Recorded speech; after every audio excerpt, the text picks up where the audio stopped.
Welcome on back, everybody. This is the review of Guardians of the Galaxy Volume 2. I am Bladen. That is Joe. We have committed ourselves to rewatching everything in the MCU to build up as much hype as possible for Avengers Secret Wars. Before everything gets torn to shreds and rebooted. Correct. I'm going to give it over to Joe. He's going to give you a quick rundown synopsis of the film, and then we are going to get into the review. You good, man? No, I'm not good. I've had like 4 energy drinks today. Ooh, fun. Okay, so Guardians of the Galaxy Volume 2 follows Peter Quill and his team of now heroes as they attempt to help out around the galaxy.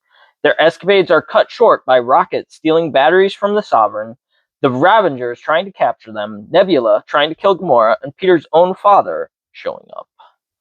Guardians of the Galaxy Volume 2 premiered in Tokyo on April 10th, 2017, and was released in the United States on May 5th, 2017. So, hot take. I'll let you go first. I was about to say you can go first. Nope. Everyone's going to hate me, probably you too, for this. They're going to hate us on different spectrums. Yes. For me, my hot take is this movie feels like a bad cartoon.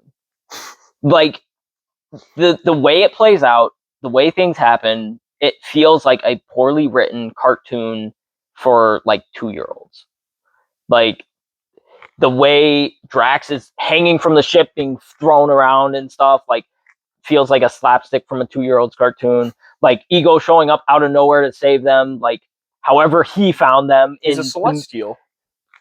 He's been looking for him for 5 years and shows up out of nowhere to find them there. It's Star-Lord. Like, there's so many problems that I have with this movie, and I think the best way to encapsulate all that is to say it feels like a bad cartoon movie.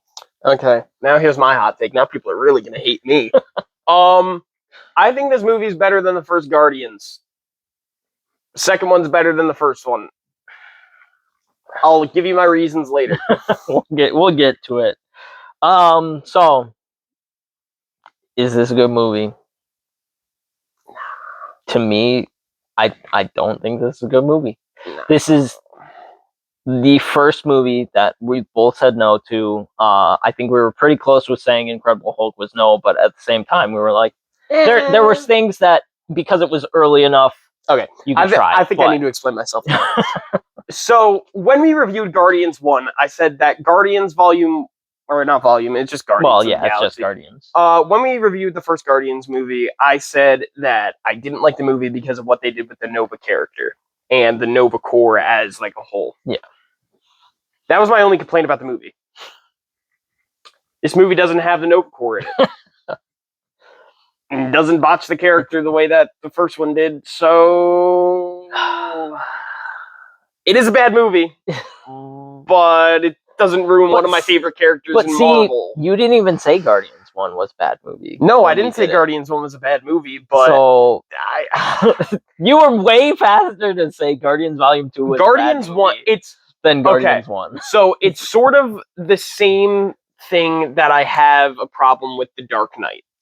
It's a good movie, but it ruins one of my favorite characters. This is a bad movie, but it doesn't ruin one of my favorite characters. But it didn't ruin a character. I don't know. I'm confused. My brain hurts. We'll get into that when we get to ranking it, but no, I don't think this is a good movie. I think the way things play out, the way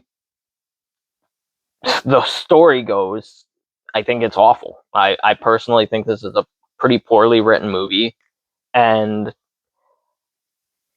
I'm gonna get killed for that. I think back to a couple of years ago when James Gunn was announced to be taking the helm of DC, and there were a lot of people who were really excited about it. And then there were some people who were like, I don't trust James Gunn with the DC Universe. I was one of those. And I was like, why? What's the problem? And then rewatching this movie, I'm like, yeah, I can understand why people were skeptical about it. I've watched more James Gunn movies than just the Guardians ones. So yeah, I have a little bit more. The one that sticks out the most is Slither, which you probably never even heard of. But it's body horror weirdness. Yes. I've heard of it. Okay, yes. So you have heard of it. Yeah, no, and I think that lends itself that style to the Guardians storylines.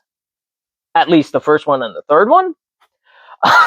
This one, I can't stand this one. And not to say that this movie isn't funny.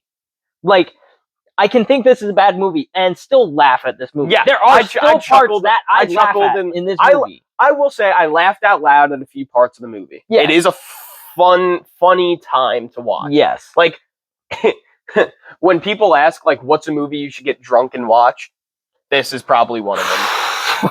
I can't even imagine how weird that would be to watch this movie. I think of the scene where they're bouncing back like a pinball machine. They're bouncing back, jumping to Ego, and their faces are getting warped. Imagine being like. But see, that's another one of those things. Like, it feels like a 2-year-old's cartoon, like the distorted characters and everything. Yep. It's like, you didn't need that. One, they showed Peter and them leaving that planet, going to Ego's planet.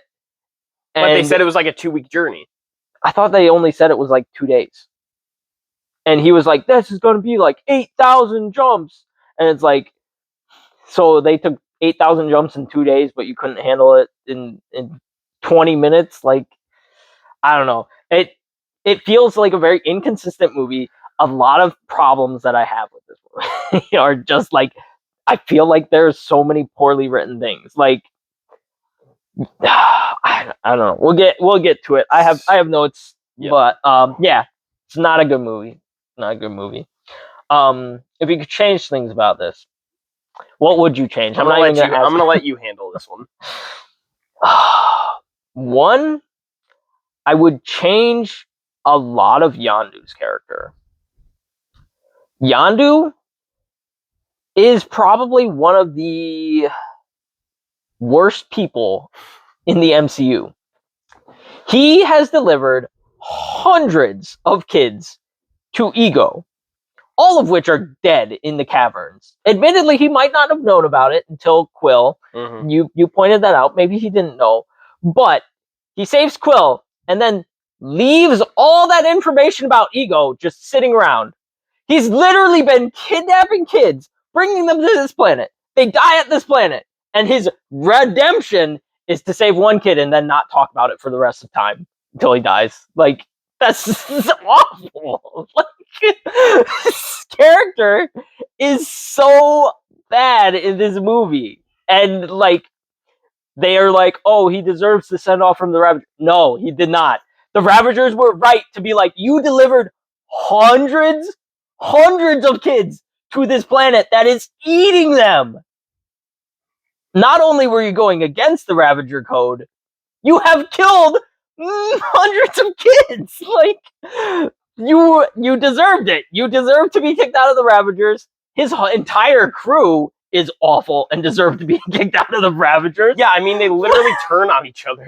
Like, the first chance they get, they're shooting people out of into the vacuum. Apparently, the only redeemable character from his crew is Kraglin, who literally instigates the mutiny, which gets all of his friends killed. He literally goes, when he goes to the prison cell, he goes, I didn't mean to start. I didn't mean to start a mutiny. Yes, you did. You literally brought it up as a mutiny. You brought it up as a mutiny. You meant for it to happen. You know what mutiny entails. It means everyone on this guy's side is dead.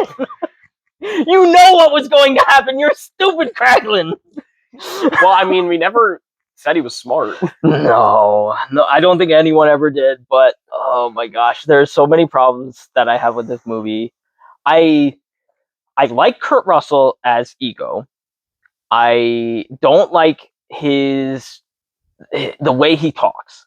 Like, he's a celestial planet. Admittedly, he's supposed to have learned all of his English from the 1950s, 60s, whatever era. Like, so I get that, but at the same time, it's kind of frustrating to be like, oh, he's this all-powerful planet, and he's like using all this lingo from the 60s. Like, it's weird. Well, and they do say that in the end of the movie that he took the form that was most comfortable for Peter, and the last time he was on Earth was. But see, then that's another problem. if that's the form that he thought was most comfortable for Peter, why is that the form he is when he's with Peter's mom? Like, obviously, he wouldn't have had the same form there. And they even show him within a second turn into David Hasselhoff. Like, he's not going to look like Kurt Russell when he's with his mom, and then Kurt Russell when he's with Peter. Like, he's trying to gear himself specifically towards Peter. Like, I don't know. Well, I mean, there's so many problems. Have we heard about Peter knowing what his father looked like? Is there like any pictures of him that he's seen ever? Or? The story in this is that he's carrying the picture of David Hasselhoff, and he's showing that to his friends, and it's like, "This is my dad from space." Like, that's literally what they say in this movie. It's like, okay, yeah, this movie is really bad. There's so many things that, like, you start to nitpick, and it just becomes so awful. Like, I saw a video today, and somebody said that this was one of the most rewatchable MCU movies, and I don't think I ever want to watch this movie again after today. Rewatchable. Oh, I mean, I guess if you're like a 5-year-old, you can put this on and just keep repeating it because because it's not a big deal at that point. But and Gamora's character, we'll get to that. We're not even to that yet. We're still on what we would change, and I'm just ranting about the things that I thought were awful, and maybe we should move on to different things. Maybe. Timeline wise, do you think this released at a good time? Well, right after in the timeline of the MCU, this is supposed to take place directly after Guardians Volume 1. Yeah. Like, it's literally Guardians Volume 1, this, like a and month then maybe Age of between. Ultron. Yeah. But where it's placed in, like, release, yeah, I think it fits well. Yeah, I think I said it during Doctor Strange. I wouldn't have minded if this came before Civil War. Mm-hmm. It would be a nice gap between the two, yeah. Yeah. But it wouldn't have been out of place really anywhere from... It could have even come after Age of Ultron, which I know we've complained about Iron Man 3 being right after Avengers. But I don't know. I think any spot from Age of Ultron down would have been fine. CGI. How do you think the CGI holds up? I thought the CGI was one of the better parts of the movie. It holds up in certain ways. You're gonna bring up the Pac-Man, aren't you? I was gonna bring up the Pac-Man. Pac-Man. The Pac-Man is awful looking. I don't hate the final battle. But yes, the giant Pac-Man fighting giant Kurt Russell looks really bad. It does not look like stones. It looks like what's the like it looks like chalk. Yeah, it looks like like broken pieces of wet chalk. Yeah, like the color chalk that you get for your kids and stuff. Like, yeah, it looks like that. It doesn't look like it would be hard stone that you would want to be using to fight someone.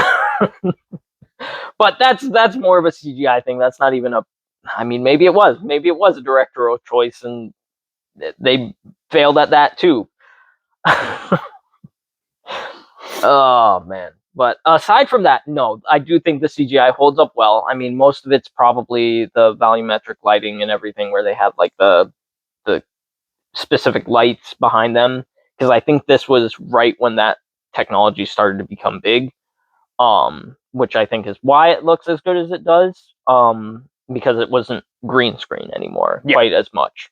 Like, obviously, they probably still use green screen for certain things. Lot. With, like, everything on the planet, probably. Well, no, that's why you have the volumetric lighting, which is the LED screen behind them. Oh, that hasn't been invented yet. Oh, it hadn't been invented before this? Okay, then the CGI holds up phenomenally, because I honestly thought it was the volumetric. Yeah, the first time it was used was in Mandalorian Season 1. Oh, yeah, you're right. But, yeah, so the CGI... fantastic in this. Yeah, it's one of the things that holds up about the movie. It would be, I guess, for 5-year-olds, it's a visual spectacle for your... It's like the Hobbit movies. It's just pre-adolescent brain. Fun to look at. Yeah. Okay, so now we're going to get back into it. Do you think the characters are consistent? I'll let you go first on this one. I think Drax is pretty consistent through the movie. Drax Nebula.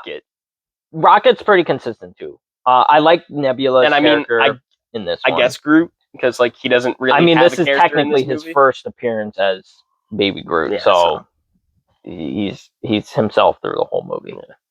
Oh my gosh, I just remembered another problem.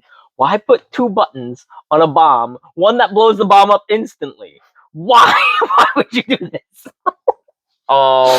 We'll get to that later. Just bringing it up now so I don't forget. Just in case I want to die. Or if it's like a grenade thing where like you have it tapped on the thing and you throw like a it. dead man switch kind of thing, or something like that. Maybe, but he literally is telling Groot, he's like, "Don't push this. You'll blow it up this instantly." button. Yeah,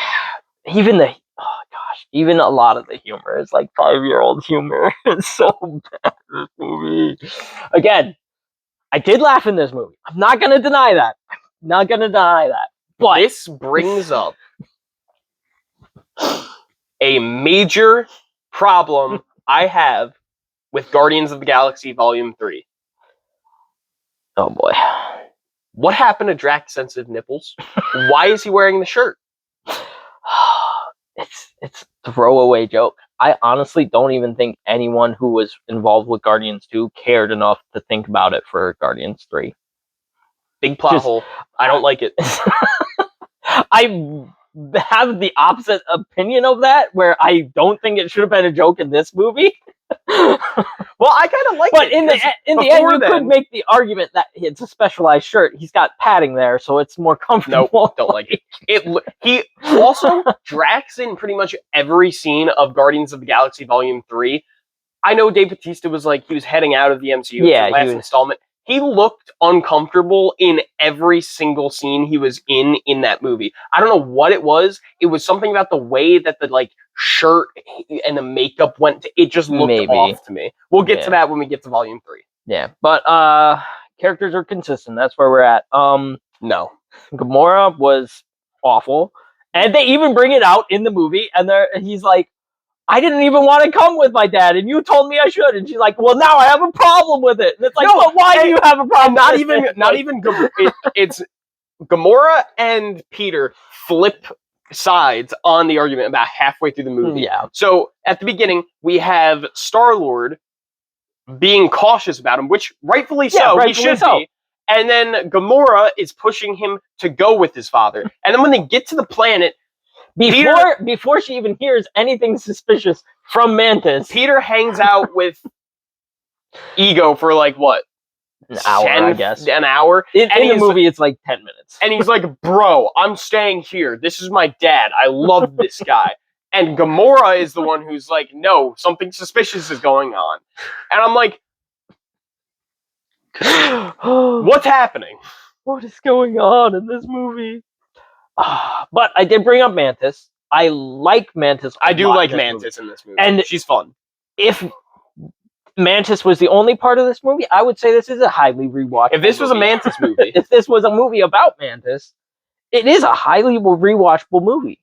I think her and Drax's interactions are so funny. The highlight of this movie for me. Hideous to look at. What are you doing? I'm imagining us being together. I don't like you like that. Well, you didn't have to make it personal. You didn't have to make it personal. I don't even like your species like that. You didn't have to make it personal. Hey, that's too far. Yeah. No, I love Mantis's character. She's probably one of the strongest characters in the MCU, if you think about it. I disagree with that one. Well, she can put a Celestial to sleep. Oh, I thought you were talking, in terms of strength? No. In terms of everything else but strength. Like, if she's touching someone. No, I mean, like of power. I thought you were saying she's like one of the best characters in the MCU. No. I was it's not that. Whoa! No, I'm not that far. Yeah, but and then you have Nebula switching up out of nowhere too. Like her whole thing throughout the course of the movie was killing Gamora, and then when she gets the chance to, she doesn't. I understand it's like a character growth thing, but there's no reason for it. Hers is like the least problematic for me. Like, yes, she's definitely different. She's definitely inconsistent from Guardians 1, but the way they show her character is like she wanted that sisterhood. but Gamora was so focused on winning and survival that she wasn't even able to see that she was hurting. But at the and point, so I understand Nebula's a little bit more. But at the point where Nebula spared Gamora, Nebula didn't have any of that information. She only gets the information after she spares Gamora's life. Yeah. So she just wanted to win and rub it in her face a little bit. She would have killed her if she didn't talk about wanting a sister afterwards. I'm just gonna let you go for now, but I'll kill you in a minute. I'll kill you in a minute now that I can rub it in the face that I won. Also, just throwing the jet into... That is one of the funnier parts. And also, did Ego just like not? He's just not paying attention. He doesn't care. He's like didn't feel. It's like when you pop a pimple. It's like. And also, when Gamora, she's sitting on like a rock or whatever, and those little things are like the connect, and she slices that. I'm like, what does that feel like to Ego? That's like a part of his body that you just sliced off. Is it like when you shave or something? I don't know. But I would have more of a problem with the ship because one, it crashes through the cave. She's firing. It crashes through the cave. Not only that, then it goes deeper because it collapses down into the cave. And then when it's down there, it explodes. And not a small explosion. No. An explosion almost kills both Nebula and Gamora. The explosion happens close to the place where he's got all his kids' bodies buried. Oh my gosh. I have so many problems with this movie. And we probably won't even touch on all of them. We've gotten about halfway through the questions so far. I mean, we've kind of already touched on it. Personal best performance. What do you think? I don't know. I think Vin Diesel. I think Mantis was probably the best. Again, I like Kurt Russell as Ego, but then there's so many problems that I have with Ego and the way he's honestly, written. I think I would give it to Dave Bautista's Drax. He's the highlight of the movie for me. That's true. If Mantis wasn't interacting with Drax, she wouldn't be as high up. Exactly. On the I think Drax is the highlight of the movie for me. He's got probably the funniest lines, funniest moments. Like, I know what you're saying about, like, the scene where Drax is being, like, smashed off against those trees, but it's funny. It is funny, but, yeah, it's like a 2-year-old's cartoon. And then when he gets the backpack put on and he gets flown away, oh, my nipples! My nipples! Yeah, no,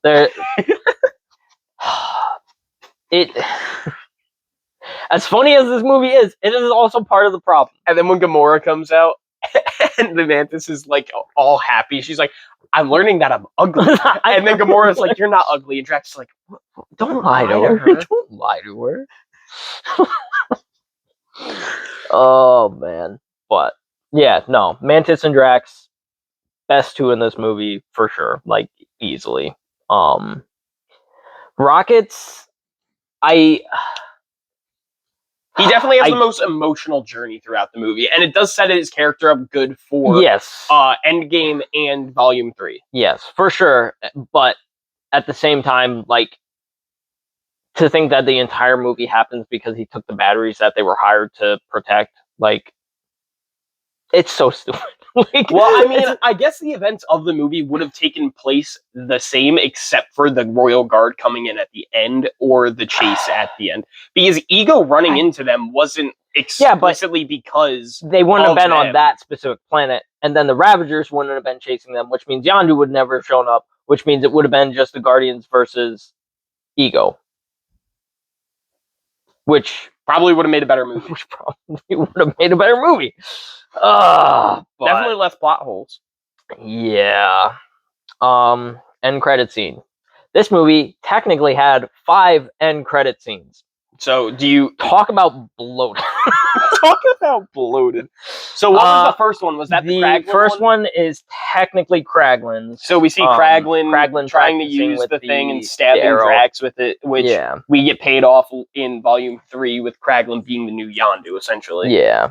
Then you have the Ravagers meeting up, which leads to almost nothing. They show up in Guardians 3 to be there for a cameo, I guess. So this movie has the most end credit scenes, and none of them really have anything to do, except for the Adam Warlock one. Adam Warlock, Teen Groot, and Stan Lee with the Watchers. So Kraglin comes back. Also, before you go on, saddest line in the MCU. Oh, don't why?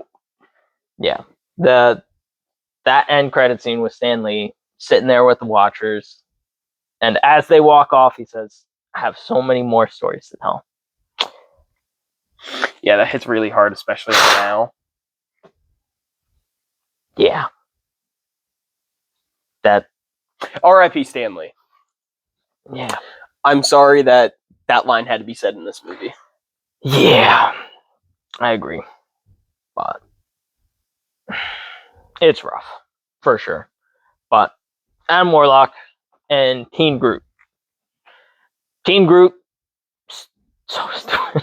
I mean, I understand where it's coming from. No, but he shouldn't be going through the same adolescence as a human. Like, he does not have hormones. He is a plant. No, but what I mean, the same hormones. What I mean by when I say has the most end credit scenes and none of them pay off.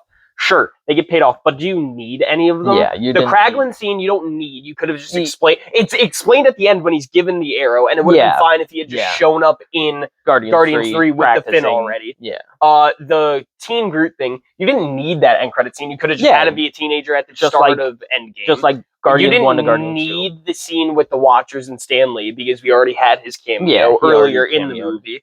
And what are the other ones? Adam Warlock. That one should have been there. Adam Warlock, you don't need. That goes to something that because by the time you get to Guardians Volume 3, he's not even working for the Emperor. He's working for the High Evolutionary. No. He's working for her. She's still in the Guardians 3. She is? Yeah. I don't remember her. Because remember when he gets stabbed and leaves nowhere? Oh, he goes back to her. Okay, he's still working for the Sovereign at that point. Okay. So I guess that's the only one you need to watch. Yeah. The Adam Warlock end credit scene is really the only one that was important out of 5. Like the Ravagers one doesn't really come back at all. You already had them show up in the funeral scene, which I have a problem with that, but it was cool to see Sylvester Stallone. Yeah, Sylvester Stallone. He makes a great Ravager, but they could have had him have that scene at the that place, and you could have had that scene separate from everything else, and then have Sylvester Stallone show up in Guardians 3, and it would have been fine. What you could have done was have, instead of them coming back for just his funeral, you could have had Yondu contact them and explain like what's going on and that he's trying to make right on what he did by killing Ego. And then that would have given Yondu more of a redemption by literally going to them and being like, I know what I did was wrong, and I'm trying to make good on it. And like, here, let's go kill what was doing all these things wrong. And also, how did the Ravagers know Yondu was dead? Was it explained that the Guardians put a signal out to them or anything like that? I think Rocket says because when they show up, I think Rocket says something. He says they came, and that's it. I thought he said something like they answered the call or something. No, he literally just goes, they came. But so, and it's a surprise to Kraglin. So Kraglin definitely didn't send them anything. Peter didn't send them anything. So they just showed up. They somehow just knew he was dead. The perfect time. Yeah, I don't know. It's and also when they gathered all of the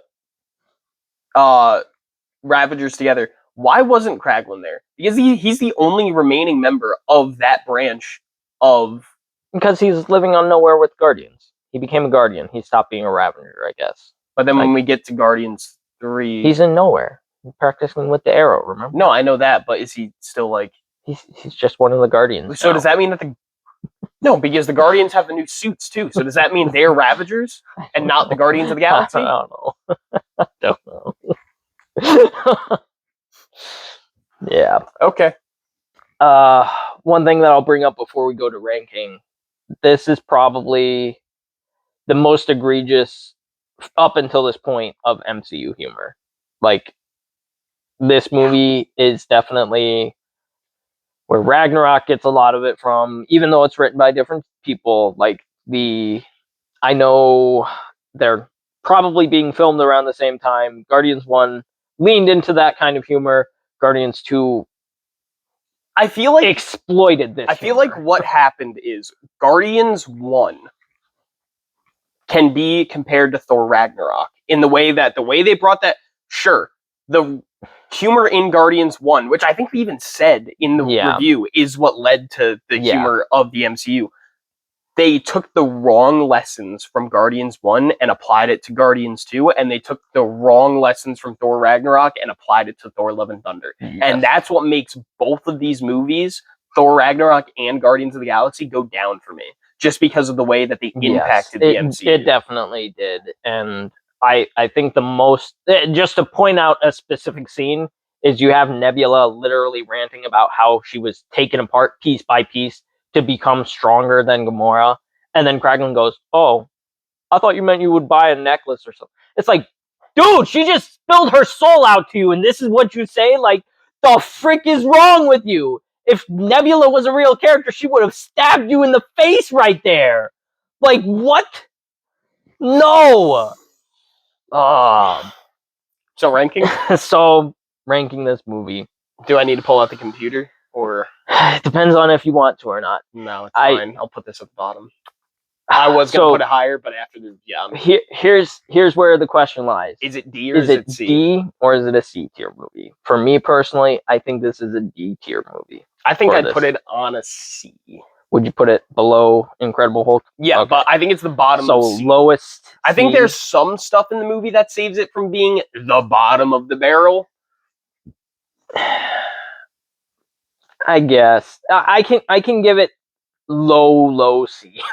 Because when we get to the D tier, that's where we're going to have stuff like Captain Marvel or Miss... Spoilers. You'll have to watch to see what we put in D tier. I know there's already a couple. D tier is the worst of the worst, and I wouldn't consider I don't think anything in phase 1 through 3 is the worst of the worst. Yeah. I agree. There's at least something you can get. No, there's still one that I'm gonna put on D tier, but we'll get to it. No. We'll get, the microphones are too close. I can't whisper it. Right. But yeah. So low C, below Incredible Hulk. Sounds good to me. Yeah. Is there anything else you want to add, or do you just kind of want to be done talking about this movie? The music is good.